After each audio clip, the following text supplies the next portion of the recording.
On the other side, Canada's bookends, I like to say, the other side of Canada, Newfoundland, they have a thing called, well, that too. But they have a thing called Sheila's brush. Okay? And it is the last storm of the season. It creeps up on you very quietly, and then it rips the hell out of everything and leaves in 48 hours. And that's what we have to do in the next 2 days. We need Iggy's brush across the country. Anyway, it's a great thrill for me to be here, to be back amongst some old friends and making some new ones, and letting you know that, hey, the store has not been given away in Ontario. We're holding our vote, we're gaining our vote, and we're going to increase the number of seats that the Liberals are going to take into the next Parliament. Ione and I chatted briefly about the kind of disparity in what you're getting in the polls, because what's interesting is obviously Mr. Harper decided from the very beginning that his strategy would be to tear down the Liberals, destroy the Liberal brand, spend millions of dollars trashing Michael Ignatieff, and he was successful actually in damaging the Liberal brand before we ever started this campaign. But I have to say that the leader, from my perspective, has run an excellent campaign. It's been flawless. He's had great crowds. He's been the only party leader with an open message and a solid message for families and for young people, and I think it's been great. So we have nothing to be ashamed of. We can hold our heads very high. What Mr. Harper's negative advertising did, because like it or not, we know that negative advertising works. So it damaged our brand, but it didn't pull people back. And I think his original intention was to just damage the Liberal brand just enough that in three-way races the Tories would squeeze through, as in this riding, for example, as a case in point.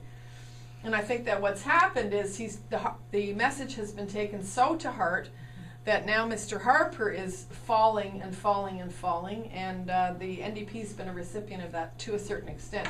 The other thing that the NDP have done is they went into Quebec and they promised the separatists that they would reopen the Constitution, and they would also throw away federal language laws in favor of provincial language laws. So he's thrown the Anglophones in Quebec under the bus in the interest of getting elected.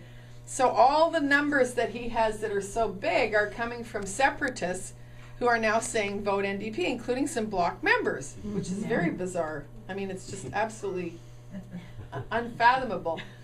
But that being said, in the areas where the Liberal vote has been solid, it's still showing in the polls that we're holding our own. So, I mean, in the next 48 hours, literally, you could have a Sheila's brush across the country, because when people are looking at the possibility of an actual NDP government, they're going to push back and say, we want somebody that has a proven record, that has a team, a fiscally responsible team, and a track record and a history. And I think the Liberal Party in that score does very well. What is interesting, I mean, all of us have sort of chatted a little bit too about the media's role in this whole thing, because from the very beginning we've been told every day, nobody cares about this election, nobody wants to vote in this election, nobody is interested in this election, and this is all about Mr. Harper simply consolidating his majority. And then we turn around, and on advanced polls, a 35% unprecedented increase in voter turnout. And that is a sign that people want change.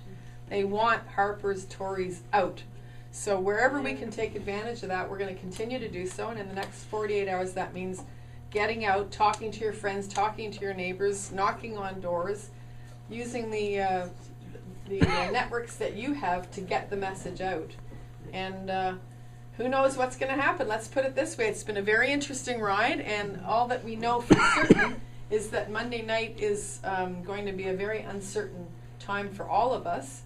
And I think it's an opportunity for the Liberal Party to show what we've always shown, and that is that we're a party that can pull things together with experience. We've got some fantastic candidates, and we've also got cabinet material that can form a government with a great leader. So let's just keep on. We're saying in the last election there were 800,000 Liberals who stayed home. And what's interesting is if you look at the advanced poll top 10 ridings in the country where the turnout was the highest, they were in ridings that were Liberal-Tory fights, which tells me that the Liberals are coming out. Yeah. And the money's pouring in, and there is an interest, and a lot of people that have been sitting on their hands for the last couple of elections are coming out and saying we've got to do something. if we can get those 800,000 to 1 million people to the polls, that's huge for us. And I think our brand is deep and strong, and we just have to keep doing that. So thank you very much, and merci beaucoup pour tous ceux qui sont venus.